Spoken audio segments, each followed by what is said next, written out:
تاجدار حرمین سرور کونین نانائے حسنین صلی اللہ تعالی علیہ وآلہ وسلم ورضی اللہ تعالی عنہما کا فرمان رحمت نشان ہے۔ رجب کے پہلے دن کا روزہ 3 سال کا کفارہ ہے،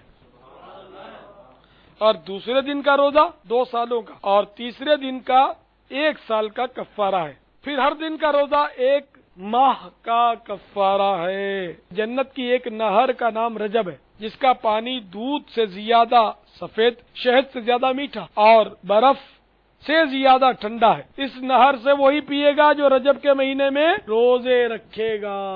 رجب المرجب بیج بونے کا، شعبان المعظم آب پاشی کا، اور رمضان المبارک فصل کاٹنے کا مہینہ ہے۔ حضرت سیدنا ابو ہریرہ رضی اللہ تعالی عنہ فرماتے ہیں کہ جو رجب کی 27ویں کا روزہ رکھے، اللہ تعالیٰ اس کے لیے 60 مہینوں یعنی 5 سال کے روزوں کا ثواب لکھے گا۔ یہ وہ دن ہے جس میں جبرائیل علیہ السلام محمد عربی صلی اللہ تعالی علیہ وآلہ وسلم کے لیے پیغمبری لے کر نازل ہوئے۔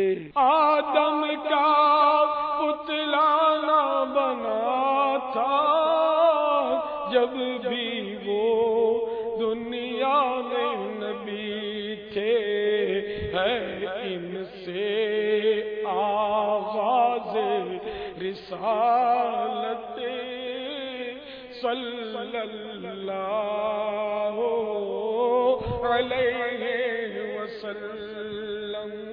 حضرت سیدنا عبداللہ ابن زبیر رضی اللہ تعالی عنہ فرماتے ہیں، جو ماہ رجب المرجب میں کسی مسلمان کی پریشانی دور کرے تو اللہ رب العزت اس کو جنت میں ایک ایسا محل عطا فرمائے گا جو حد نظر تک وسیع ہوگا۔ جو اس میں 12 رکعت پڑھے، ہر رکعت میں سورۃ الفاتحہ اور ایک سورت، اور ہر 2 رکعت پر التحیات، اور آخر میں سلام پھیرنے کے بعد 100 مرتبہ سبحان اللہ والحمد للہ ولا الہ الا اللہ واللہ اکبر، 100 بار استغفار اور 100 بار درود پاک پڑھے، اور اپنی دنیا و آخرت سے جس چیز کی چاہے دعا مانگے، اور صبح کو روزہ رکھے، تو اللہ تعالیٰ اس کی سب دعائیں قبول فرمائے گا، سوائے اس دعا کے جو گناہ کے لیے ہو۔